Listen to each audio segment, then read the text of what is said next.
तो नेक्स्ट जो चैप्टर है हम लोग का कौन सा है? अर्थव्यवस्था के विकास में विदेशी पूंजी तथा तकनीक की भूमिका, यही ना? हाँ सर। इकोनॉमिक्स के विकास में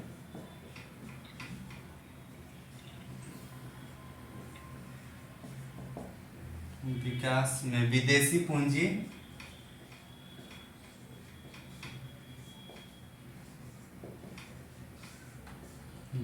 पूंजी तथा तकनीक की भूमिका ही है ना।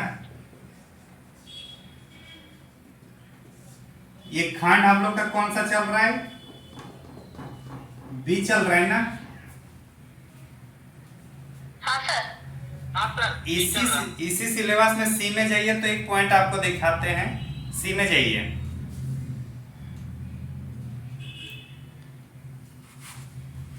ये उसमें देखिए एफडीआई लिखा होगा कहीं पे। क्या लिखा होगा? क्या बोले सर? एफडीआई। उसमें देखिए आप 25 वाला पॉइंट होगा कि भारतीय अर्थव्यवस्था का वैश्वीकरण, विभिन्न क्षेत्रों पर इसका सकारात्मक और नकारात्मक प्रभाव, भारत में एफडीआई और एफआईआई के मुद्दे। एफआईआई जी सर। तो एफडीआई और एफआईआई, एफडीआई का फुल फॉर्म क्या है? फॉरेन डायरेक्ट इन्वेस्टमेंट, ठीक ना? तो इसका मतलब कोई विदेशी कंपनी भारत में आकर इन्वेस्ट करेंगे तो उसका मतलब क्या बोलेंगे? फॉरेन डायरेक्ट इन्वेस्टमेंट कहेंगे। तो जो विदेशी कंपनी भारत में इन्वेस्ट किया तो पैसे के साथ साथ अपना टेक्नोलॉजी भी लाएगा कि नहीं लाएगा? लाएगा सर। लाएगा सर। तो उसको हम लोग बोलेंगे विदेशी पूंजी और तकनीकी की भूमिका भारत के विकास में।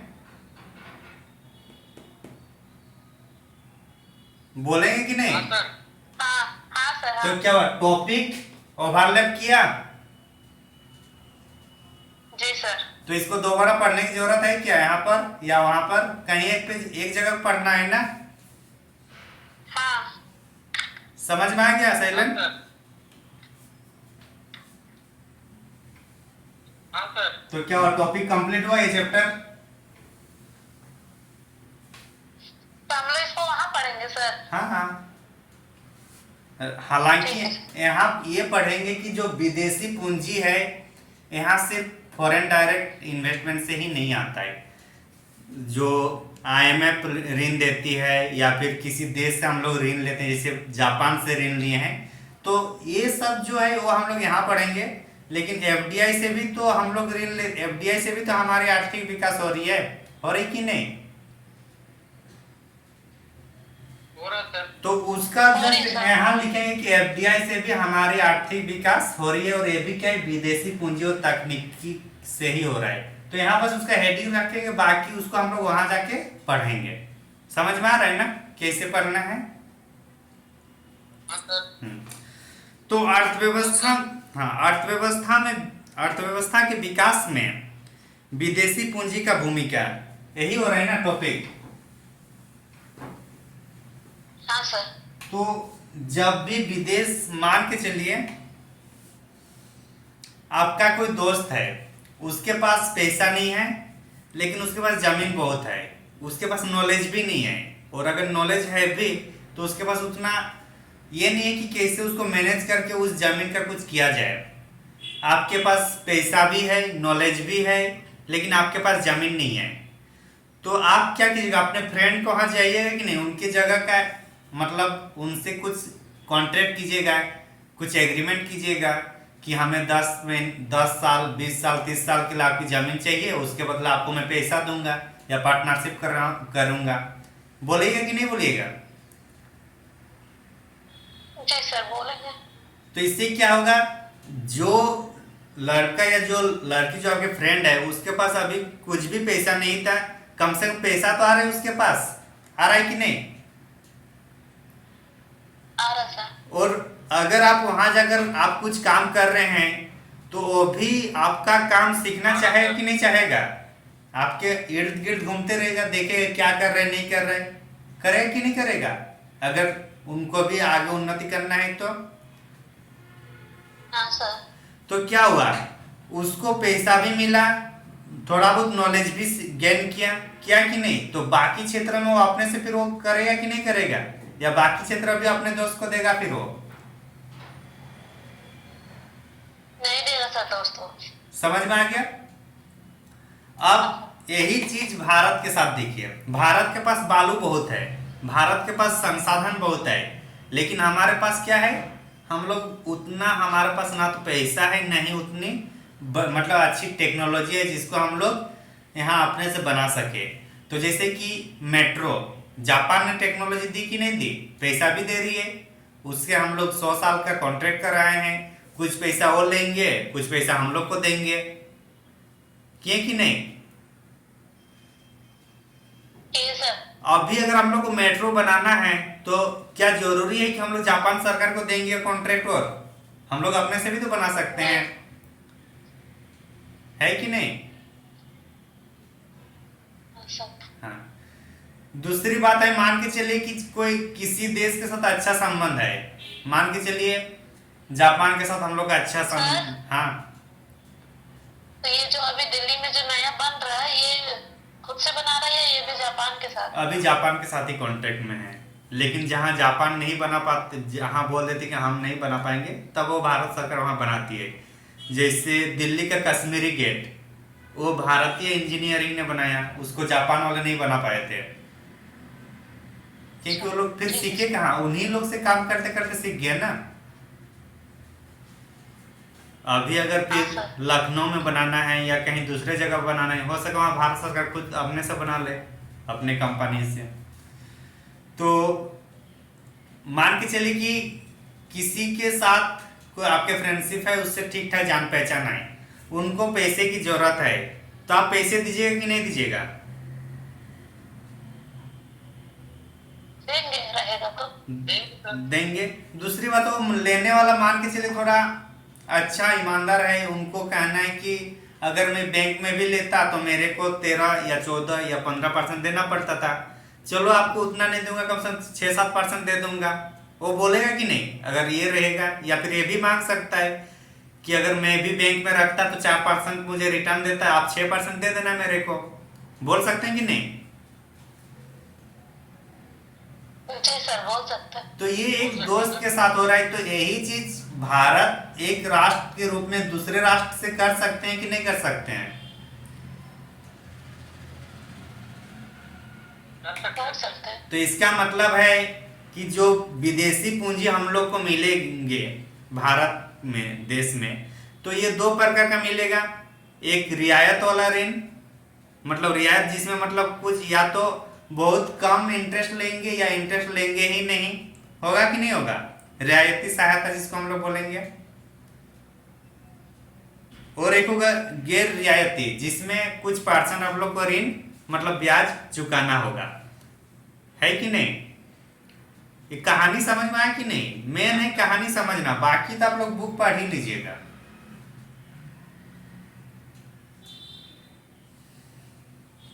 अरे हाँ कि नहीं? समझ गए सर। तो ये है, समझ गए सर। ये मेन बॉडी है। अब इसकी शुरुआत कैसे करनी है? अगर आंसर राइटिंग अगर लिखना है तो इसको शुरुआत तो करना होगा ना। ये तो हम लोग डायरेक्ट मेन बॉडी में समझे। तब शुरुआत क्या होगा? मान के चलिए कि आपके पास या आपके दोस्त के पास पैसा नहीं है, आप उनको पैसा दिए, उनको जॉब दिए, या फिर कहीं से उनको मार्गदर्शन दिए और वो अच्छा भी इनकम कर रहा है, तो उसका विकास हुआ कि नहीं हुआ? हो गया। उस बच्चे का भी विकास होगा जिसके पास जमीन था लेकिन पैसा नहीं था, और उसके पूंजी और जमीन आप दे दिए, तो उनका भी विकास हुआ कि नहीं हुआ? हो गया सर। तो बोलने का मतलब है कि किसी देश जिसके पास प्राकृतिक संसाधन तो प्रचुर मात्रा में है, प्राकृतिक संसाधन के साथ साथ अन्य संसाधन भी प्रचुर मात्रा में है, लेकिन पूंजी और तकनीकी के अभाव के कारण वो अपना आर्थिक विकास या आर्थिक समृद्धि करने में सक्षम नहीं है। ऐसी स्थिति में विदेशी पूंजी या विदेशों से मदद मांगकर या ऋण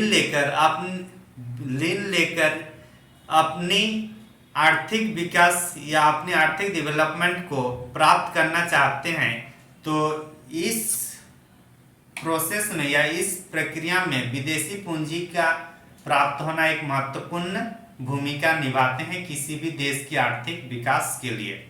तो भूमिका बन जाएगा ना ऐसे में, बनेगा नहीं बनेगा? हाँ सर, बन जाएगा। मतलब जो कहानी गढ़े तो उसी कहानी को तो हम लोग पहले दिखाए ना। जो कहानी होगा, जो मेन में हम लोग बताए तो कहानी का परिणाम था, उसका रिजल्ट था, तो उसी का हम लोग का एक झलक भूमिका में देना है ना। हाँ सर। तो भूमिका तभी अच्छा बनता है जब आपका उसका आंसर का मेन भूमि है, मतलब मुख्य जो भाग है उसको अगर आपको आता है तो भूमिका आराम से बन जाएगा। तो अर्थव्यवस्था के विकास में विदेशी पूंजी तथा तकनीक की भूमिका समझ में आ गया कैसे है, और इसको भूमिका में कैसे लिखना है ये भी समझ में आ गया होगा। आया कि नहीं? हाँ सर, अब आ गया सर। अगर जब आ ही गया तो विदेशी पूंजी या तकनीक की जो प्राप्ति है ये कैसे प्राप्त करेंगे हम लोग? क्या बोले? रियायती सहायता, यही बोला ना? हाँ सर। रियायती सहायता। रियायती का मतलब क्या होता है? रियायत में देना, मतलब छूट में दे रहा है कुछ, यही ना? हाँ सर। तो इसमें या तो क्या होगा, ऋण पर ब्याज नगण्य होगा, मतलब नहीं होगा, या नगण्य होगा, यही होगा ना? या तो उस ऋण पर पैसा नहीं लेंगे या फिर बहुत कम लेंगे। जैसे कि अगर IMF से पैसा ले रहे हैं या वर्ल्ड बैंक से, अगर झारखंड से अगर अभी 600 करोड़ रुपया अभी इनको मिला कि नहीं, झारखंड सरकार को अभी हाल फिलहाल में वर्ल्ड बैंक ने दिया कि नहीं दिया? अरे हाँ कि ना? दिया है। तो क्या झारखंड सरकार उसका 7 से 8% करके उसका ऋण वसूली कर सकती है क्या? वर्ल्ड बैंक को 600 करोड़ का मान के चलिए। अरे नहीं कर पाएगी, उतना बड़ा नहीं है पूंजी। तो क्या होगा, वर्ल्ड बैंक क्या होगा, इसको या तो ब्याज नहीं लेगा या फिर बहुत कम लेगा, 0.25, 0.50 बहुत मैक्सिमम है। तो इतना कम इंटरेस्ट में सब लोन मिलता है, समझे? और ये सब क्यों इतना कम इंटरेस्ट में? ताकि यहाँ की विकास हो, मेन पर्पस है विकास करना, ना कि इनकम करना वो लोग का, वर्ल्ड बैंक IMF ये सब का। समझ में आ रही बात? हाँ सर। जो बिल गेट्स और उनका जो अपना NGO है, वो लोग तो ऐसे ही पैसा दे देते हैं कि जाओ, लेकिन उस पैसा का पूरा काम होना चाहिए। यही करते हैं ना वो लोग, आकर देखते हैं कि सच में जो पैसा दिए उसका काम हो रहा है कि नहीं। करते हैं कि नहीं? करते हैं सर। तो ये वाला क्या होगा, रियायती सहायता। तो रियायती सहायता फिर कहां से मिलेगा? ये बहुराष्ट्रीय क्या होगा, एजेंसी। बहुराष्ट्रीय एजेंसी मतलब IMF, वर्ल्ड बैंक, ये सब, या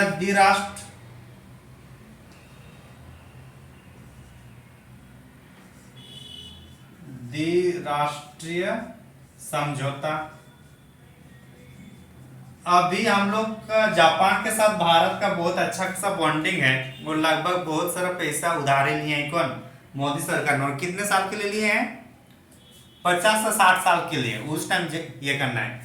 तो मोदी क्या है, अभी पैसा ले लिए, लेकिन 50-60 साल के बाद जो प्रधानमंत्री होंगे उसको तो ये करना है ना। अभी क्या है, ऋण ही में है। तो क्या है कि विदेशी पूंजी के लिए जो रियायती सहायता है उसमें या तो ऋण पर ब्याज नहीं होगा या बहुत कम होगा। और ये कहां से? बहुराष्ट्रीय एजेंसी जैसे कि IMF, वर्ल्ड बैंक, ये सब जितना है एशियन डेवलपमेंट बैंक ये सब से ऋण लेते हैं तो उसमें नगण्य मात्रा में मतलब उसका वसूली होता है ब्याज। समझ में आ रही ना? हाँ सर। अब होगा गैर रियायती सहायता। गैर रियायती सहायता तो इसमें क्या होगा? ब्याज सुनिश्चित होगा, सुनिश्चित मात्रा में होगा, मतलब ठीक ठाक लेंगे ये लोग ब्याज। समझे? ये भी कोई दूसरे देश के साथ भी हो सकता है या फिर कोई एजेंसी है वो भी ले सकते हैं। समझ में आ गया ना कैसे विदेशी पूंजी हम लोग के पास आएगा? हाँ सर। 2 हो गया और एक पॉइंट होगा हम लोग का विदेशी निवेश की। विदेशी निवेश करेंगे तब भी तो हम लोग के पास पूंजी और पैसा आएगा, आएगा कि नहीं? और इसी में हम लोग का एफडीआई और एफआईआई है, तो ये वाला हम लोग कहाँ पढ़ेंगे? अलग से। हाँ, और ये दोनों को समझ में आ गई कहानी क्या है दोनों का?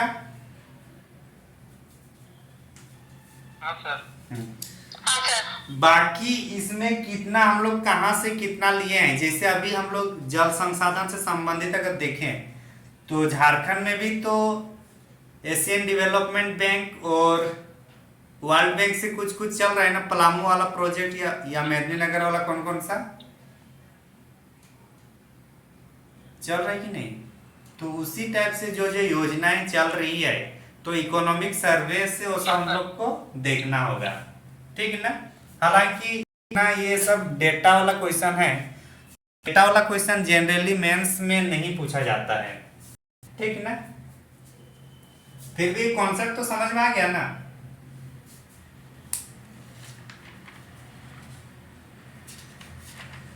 हाँ सर।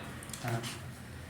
तो ये दोनों से क्वेश्चन यहां से बनेगा कि एफडीआई करेंगे तो इस पर भारत या झारखंड पर क्या प्रभाव पड़ेगा। एफडीआई बढ़ाने के लिए झारखंड सरकार ने 2 केंद्र बनाए, 2 सेंटर। कहां कहां पर है? एक झारखंड भवन दिल्ली में और एक रांची में है। दिल्ली रांची। हाँ, तो ही वाला है एफडीआई। तो समझ में आ रहा है ना क्या क्या पढ़ना है इसमें? हाँ सर। तो ये चैप्टर लगभग कंप्लीट, ये वाला सेगमेंट हम लोग अलग से पढ़ेंगे। समझ में आ गया ना? जी सर।